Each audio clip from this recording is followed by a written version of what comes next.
Psalm 93. The Lord reigns. He is robed in majesty. The Lord is robed in majesty and armed with strength. Indeed, the world is established firm and secure. Your throne was established long ago. You are from all eternity. The seas have lifted up, Lord.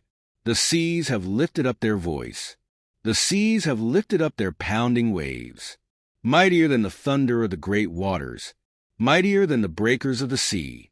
The Lord on high is mighty. Your statutes, Lord, stand firm. Holiness adorns your house for endless days. Psalm 94. The Lord is a God who avenges.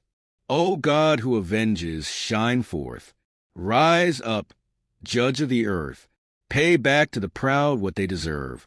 How long, Lord, will the wicked be jubilant? They pour out arrogant words. All the evildoers are full of boasting. They crush your people, Lord. They oppress your inheritance. They slay the widow and the foreigner. They murder the fatherless. They say, the Lord does not see. The God of Jacob takes no notice. Take notice, you senseless ones among the people. You fools, when will you become wise? Does he who fashioned the ear not hear? Does he who formed the eye not see? Does he who disciplines nations not punish? Does he who teaches mankind lack knowledge? The Lord knows all human plans. He knows that they are futile. Blessed is the one you discipline, Lord, the one you teach from your law. You grant them relief from days of trouble, till a pit is dug for the wicked. For the Lord will not reject his people. He will never forsake his inheritance. Judgment will again be founded on righteousness, and all the upright in heart will follow it. Who will rise up for me against the wicked? Who will take a stand for me against evildoers? Unless the Lord had given me help, I would soon have dwelt in the silence of death. When I said, my foot is slipping, your unfailing love, Lord, supported me. When anxiety was great within me, your consolation brought me joy. Can a corrupt throne be allied with you, a throne that brings on misery by its decrees? The wicked band together against the righteous, and condemn the innocent to death. But the Lord has become my fortress, and my God the rock in whom I take refuge. He will repay them for their sins, and destroy them for their wickedness. The Lord our God will destroy them. John 11, the death of Lazarus. Now a man named Lazarus was sick.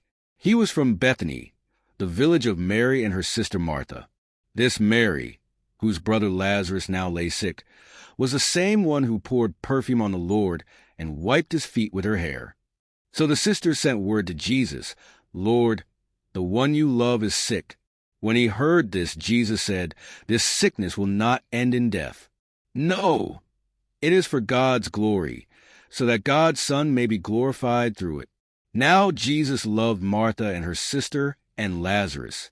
So when he heard that Lazarus was sick, he stayed where he was 2 more days. And then he said to his disciples, let us go back to Judea. But Rabbi, they said, a short while ago the Jews there tried to stone you, and yet you are going back. Jesus answered, are there not 12 hours of daylight? Anyone who walks in the daytime will not stumble, for they see by this world's light.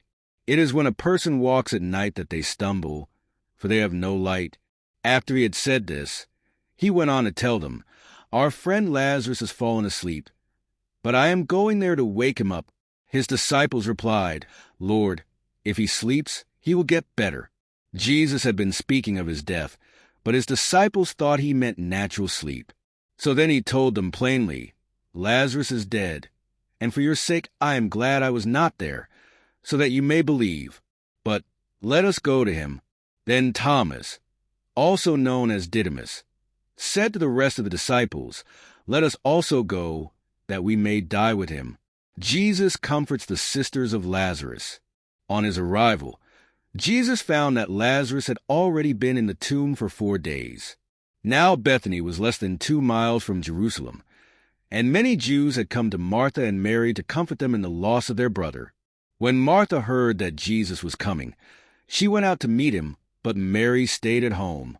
Lord, Martha said to Jesus, "If you had been here, my brother would not have died.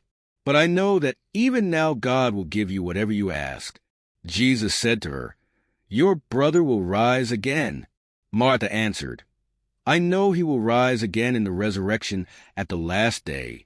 Jesus said to her, "I am the resurrection and the life. The one who believes in me will live, even though they die, and whoever lives by believing in me will never die. Do you believe this?" "Yes, Lord," she replied. "I believe that you are the Messiah, the Son of God, who is to come into the world." After she had said this, she went back and called her sister Mary aside.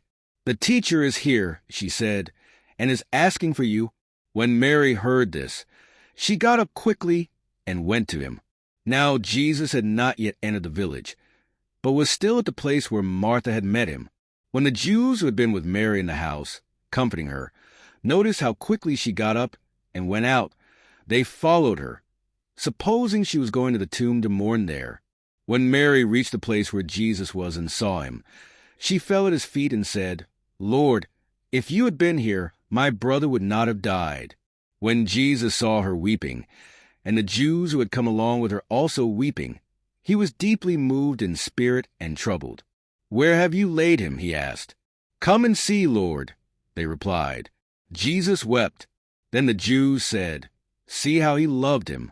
But some of them said, "Could not he who opened the eyes of the blind man have kept this man from dying?" Jesus raises Lazarus from the dead.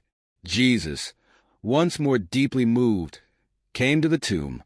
It was a cave with a stone laid across the entrance. "Take away the stone," he said. "But Lord," said Martha, the sister of the dead man, "by this time there is a bad odor, for he has been there 4 days."